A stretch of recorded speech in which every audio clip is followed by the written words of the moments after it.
So hello everyone, welcome back to my channel. स्वागत है आप सभी का आपके अपने channel one day exam crack में। आज हम लोग पढ़ने वाले हैं बाल विकास एवं शिक्षा शास्त्र के कुछ इम्पॉर्टेंट क्वेश्चंस जो आप लोगों के एग्ज़ाम्स में बहुत ज़्यादा हेल्प करने वाले हैं। ये बहुत ही इम्पॉर्टेंट क्वेश्चंस है, आप लोग इसको ज़रूर नोट डाउन कीजिएगा और इसको मिस मत कीजिएगा क्योंकि ये बहुत ज़्यादा इम्पॉर्टेंट क्वेश्चंस हैं। मैंने एनसीईआरटी बुक्स के से इसको कलेक्ट करके आप लोगों को पढ़ा रही हूँ। तो चलिए शुरू करते हैं। हमारा पहला क्वेश्चन है, संवेग की उत्पत्ति किससे होती है? 1 सेकेंड। हाँ, आप ठीक है। तो संवेग की उत्पत्ति किससे होती है? तो इसका आंसर हमारा सही हो जाता है कि 1 सेकेंड, मूल प्रवृत्तियों से। नेक्स्ट क्वेश्चन है, अपने आप को प्रेम करने की प्रवृत्ति को क्या कहते हैं? आत्मकेंद्रित प्रवृत्ति, अहंकारी प्रवृत्ति, नार्सिसिज्म की प्रवृत्ति या हिप्नोटिज्म की प्रवृत्ति? तो इसका आंसर हमारा सही हो जाएगा, नार्सिसिज्म की प्रवृत्ति को अपने आप को प्रेम करने की प्रवृत्ति कहते हैं। ऐसा जान लीजिए कि आप लोग किशोरावस्था के जो बालक बालिकाएं होते हैं वो अपने आप आत्म प्रेम की भावना उनमें ज़्यादा होती है, तो उन लोगों में नार्सिसिज्म की प्रवृत्ति पाई जाती है। तीसरा क्वेश्चन हमारा, साहचर्य के नियम कौन कौन से हैं? समानता का नियम, वैषम्य का नियम, समीपता का नियम या उपयुक्त सभी? तो इसका आंसर सही होता है हमारा डी, उपयुक्त सभी। चौथा क्वेश्चन है हमारा, 140 से अधिक बुद्धिलब्धि आईक्यू वाले बच्चों को किस श्रेणी में रखा जाएगा? मूर्ख बुद्धि, मंद बुद्धि, सामान्य बुद्धि या प्रतिभाशाली बुद्धि? तो इसका आंसर हमारा सही हो जाएगा 1 सेकेंड, इसका आंसर हमारा सही हो जाता है डी, प्रतिभाशाली बुद्धि। नेक्स्ट क्वेश्चन है, सृजनशीलता मौलिक परिणामों को अभिव्यक्त करने की मानसिक क्रिया है। उपयुक्त कथन किसके द्वारा दिया गया है? Crow and crow, James Drever, Ross या स्कीनर? तो इसका आंसर हमारा सही हो जाएगा ये, क्रो एम क्रो ने दिया है। नेक्स्ट 6 क्वेश्चन है हमारा, बाल मनोविज्ञान के अनुसार शिक्षा के क्षेत्र में मुख्य स्थान किसका है? बालक का, अभिभावक का, अध्यापक का या प्रशासक का? तो इसका आंसर हमारा सही हो जाएगा ऑप्शन नंबर ए, बालक का। नेक्स्ट, रुचि का संबंध है किससे? योग्यता से, अवधान से, उपयुक्त दोनों या उपयुक्त में से कोई नहीं? तो रुचि जो है वो ध्यान से संबंधित है, तो ऑप्शन बी सही हो जाता है। 8वां क्वेश्चन हमारा, सीखे हुए ज्ञान, कौशल या विषय का अन्य परिस्थितियों में उपयोग करने को क्या कहते हैं?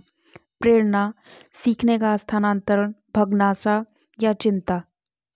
भग्नाशा उसे कहते हैं जैसे कोई मानसिक कुंठा हो जाए, कोई तकलीफ हो, उस तरह की चीज़ों को भग्नाशा कहते हैं। तो ये होता है बी, आंसर सही होता है, सीखने का स्थानांतरण। क्वेश्चन नंबर 9 हमारा, स्मृति सीखी हुई वस्तु का सीधा उपयोग है। उपयुक्त कथन किसका है? मैकडूगल का, वुडवर्थ का, रॉस का या ड्रेवर का? तो 9th का हमारा आंसर सही होता है बी, ये कथन जो है वुडवर्थ द्वारा कही गई है। नेक्स्ट 10th क्वेश्चन है, समग्रवाद सिद्धांत यानी कि गेस्टाल्ट थ्योरी के अनुसार अधिगम का अर्थ क्या है? उद्दीपक अनुक्रिया के मध्य संयोजन, बोध समझ का होना, नवीन अनुक्रिया करना या संज्ञानात्मक चित्र का बनना? तो ये जो है 10th का हमारा बी होगा, समझ द्वारा बोध का होना या बोध द्वारा समझ का होना, दोनों एक ही है। 11th क्वेश्चन है, अभिप्रेरणा का आंतरिक सिद्धांत निम्नलिखित में से किसने दिया था? तो हरलॉक ने, मूरे ने, मॉर्गन ने या एटकिंसन ने? तो 11th का आंसर सही होगा बी, मूरे ने। 12 क्वेश्चन है, निम्नलिखित में से किसने व्यक्तित्व को गोल आकृति, लंब आकृति, आयताकृति व मिश्रित प्रकारों में वर्गीकृत किया है? युंग ने, क्रिस्मर ने, शेल्डन ने या हिपोक्रेट्स ने?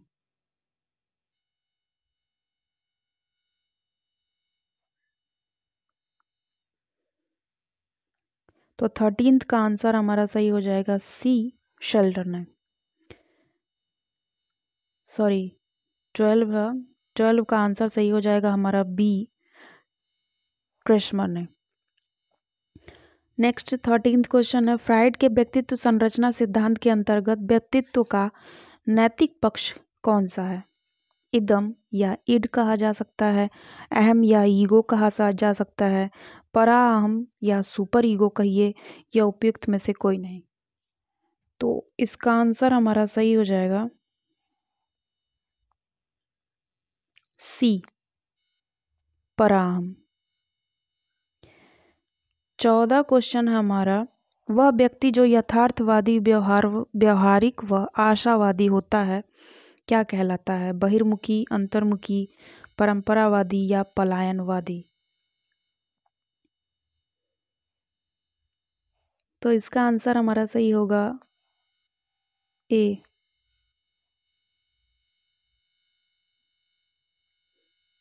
बहिर्मुखी। नेक्स्ट क्वेश्चन 15th है हमारा, प्रेक्षण क्या है?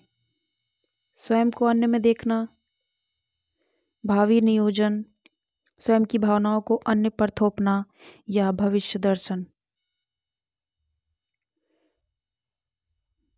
तो इसका आंसर हमारा ए सही हो जाएगा, स्वयं को अन्य में देखना।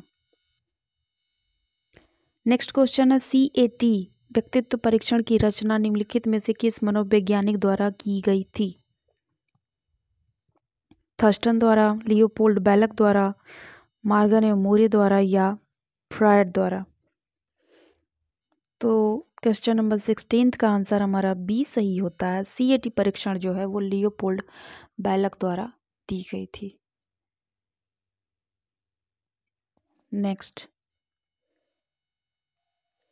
व्यक्तित्व के अध्ययन हेतु मसी चित्र परीक्षण इंक ब्लॉट टेस्ट की रचना किसने की थी? तो ये हमारा क्वेश्चन 17 का आंसर हमारा ए सही हो जाता है, ये हरमन रोडसा द्वारा किया गया था। 18th क्वेश्चन हमारा, अपनी असफलताओं के संदर्भ में स्वयं को दोषी ना मानकर सारा दोष अन्य पर डाल देना क्या कहलाता है? युक्तिकरण, निरस्तीकरण, शोधन या आत्मीकरण? तो 18th का आंसर हमारा ए सही होता है, ये युक्तिकरण कहलाता है।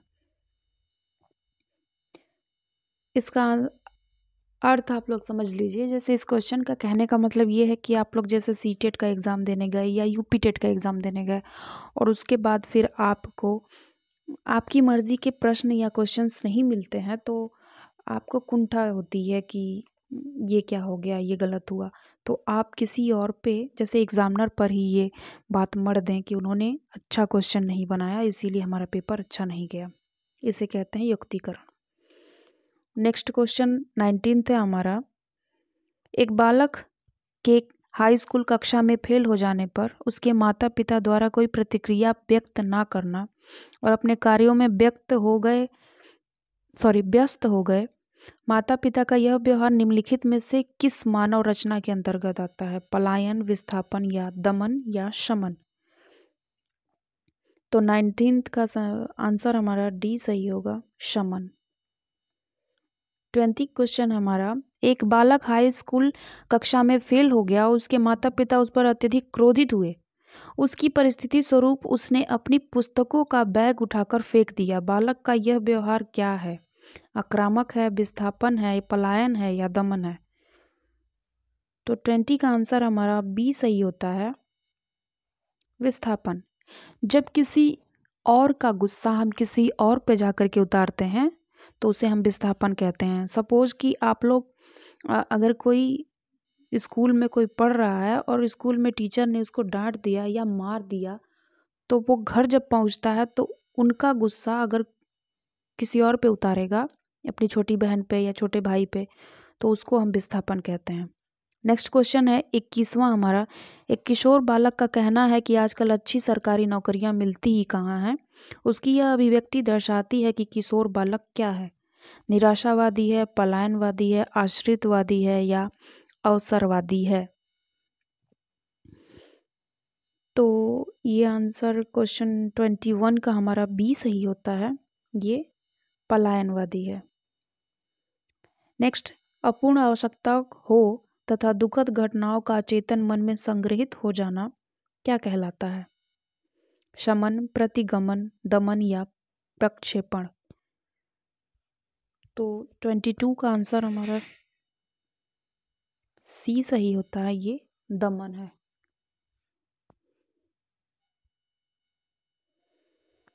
23 क्वेश्चन है, जीन पियाजे के अनुसार बुद्धि क्या है। प्रक्रिया है, एक उत्पाद है, प्रक्रिया तथा उत्पाद दोनों है या क्षमता है। तो 23 का आंसर हमारा सही होता है ए, ये एक प्रक्रिया है। नेक्स्ट क्वेश्चन, गिलफोर्ड ने बुद्धि की व्याख्या की है कैसे। एक प्रक्रिया के रूप में, एक उत्पाद के रूप में, निर्णय ले सकने की योग्यता में या उपयुक्त तीनों के संदर्भ में। तो इसका आंसर हमारा सही हो जाएगा डी, उपयुक्त तीनों के संदर्भ में। 25 क्वेश्चन हमारा मिलान करें।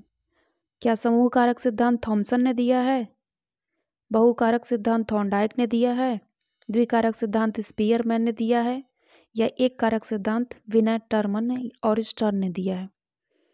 तो इसका आंसर हमारा सही जो है वो सभी सही होता है।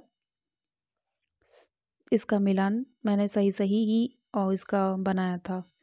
नेक्स्ट क्वेश्चन हमारा 26, सृजनात्मकता में निम्नलिखित में से कौन सी विशेषता आवश्यक नहीं है। मौलिकता का होना, विविधता का होना, प्रभावशीलता या क्रियाशीलता।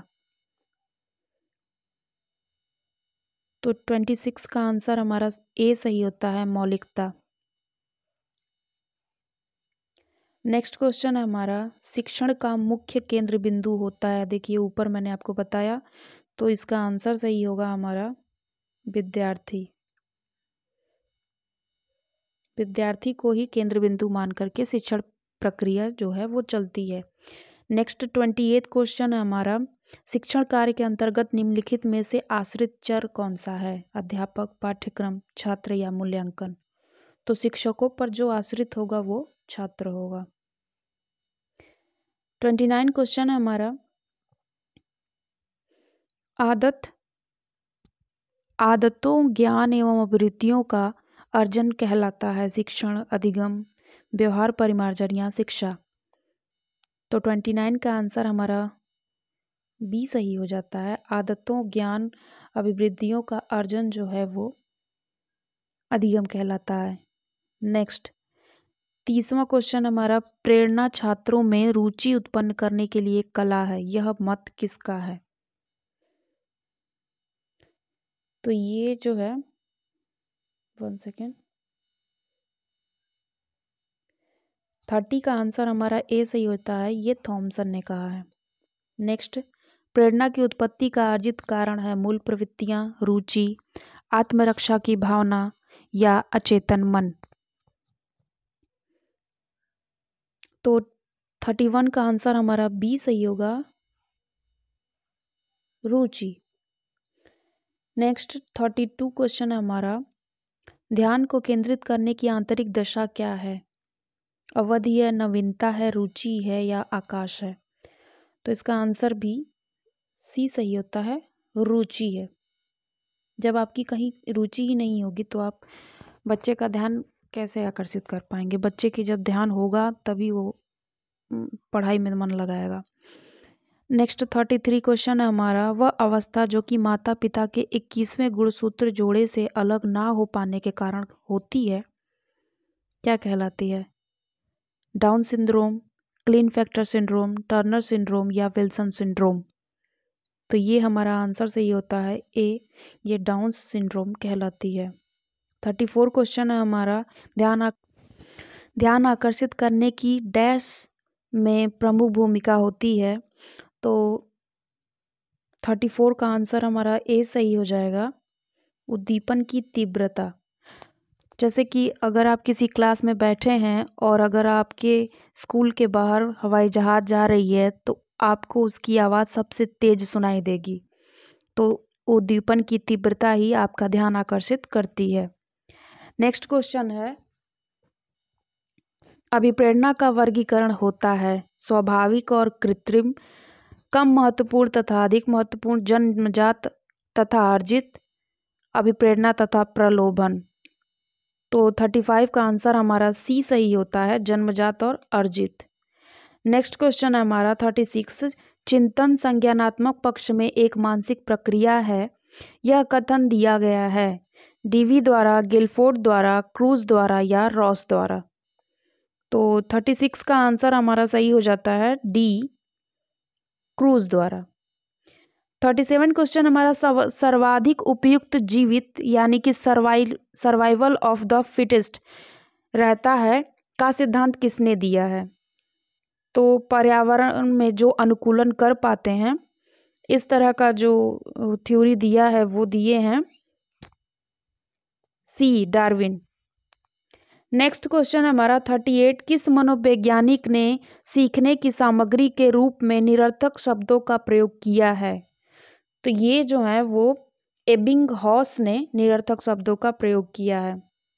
नेक्स्ट क्वेश्चन है हमारा 39, अपने ऊर्जा बल को बाहर की ओर अभिव्यक्त करने वाले व्यक्ति का प्रकार है ज्ञानात्मक व्यक्तित्व, कलात्मक, बहिर्मुखी या धार्मिक। तो 39 का आंसर हमारा सी सही होता है, जो अपनी भावनाओं को व्यक्त करते हैं उसे हम बहिर्मुखी व्यक्तित्व कहते हैं। 40 क्वेश्चन है हमारा, संवेगात्मक विकास को प्रभावित करने वाले कारक कौन से हैं? शारीरिक स्वास्थ्य, मानसिक स्वास्थ्य, थकान या सभी? तो संवेगात्मक विकास को प्रभावित करने वाले जो कारक होते हैं वो सभी होते हैं। हमारा आंसर सही होता है ऑप्शन नंबर डी। तो यहाँ पे हमारा बाल विकास का सारा सब्जेक्ट कंप्लीट होता है। आप लोग ज़रूर कमेंट करके बताइएगा कि आप लोगों को कैसा लगा। मिलते हैं नेक्स्ट वीडियो में नेक्स्ट सब्जेक्ट के साथ। तब तक के लिए good bye and thank you.